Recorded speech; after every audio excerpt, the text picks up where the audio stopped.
अभी हाल ही में एनवीडिया के सीईओ जेनसन होंग के एक टीवी शो में आए थे जिसका नाम था मारिया ब्रेंटोमास वॉल स्ट्रीट। वहाँ उनसे पूछा गया यह इतनी तेजी से आगे क्यों बढ़ रहा है और चाइना के साथ कंपटीशन को आप कैसे देखते हैं। जेनसन होंग ने इसे बहुत प्रैक्टिकल तरीके से समझाया।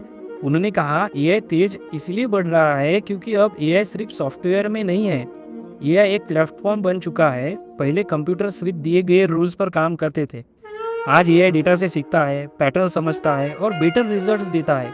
दैट्स वाई एआई आज हेल्थ केयर में यूज हो रहा है, फाइनेंस में डिसीजंस इंप्रूव कर रहा है, एजुकेशन को स्मार्टर बना रहा है और बिजनेस को फास्टर बना रहा है।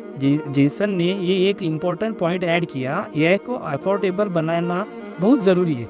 उनका कहना था अगर एआई सिर्फ बड़ी कंपनीज तक सीमित रहा तो इनोवेशन स्लो हो जाएगा। इसीलिए एनवीडिया की फोकस है एआई को चीपर, मोर एफिशिएंट और इजी टू यूज बनाना, so that startup AI use कर सके, स्टूडेंट्स एआई सीख सके और स्मॉल बिजनेस भी एआई का फायदा उठा सके।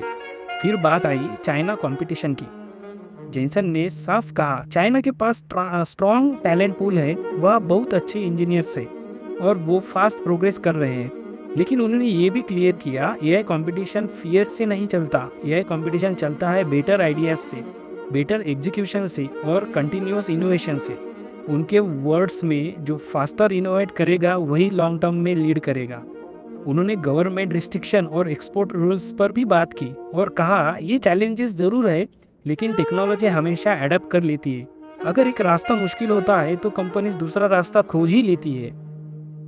जेसन होंग का ओवरऑल मैसेज सिंपल था, यह किसी एक कंट्री की प्रॉपर्टी नहीं है, यह ग्लोबल टेक्नोलॉजी है। और सबसे इम्पोर्टेंट बात, एआई फ्यूचर की चीज़ नहीं है, ये ऑलरेडी हमारे प्रेजेंट का हिस्सा है।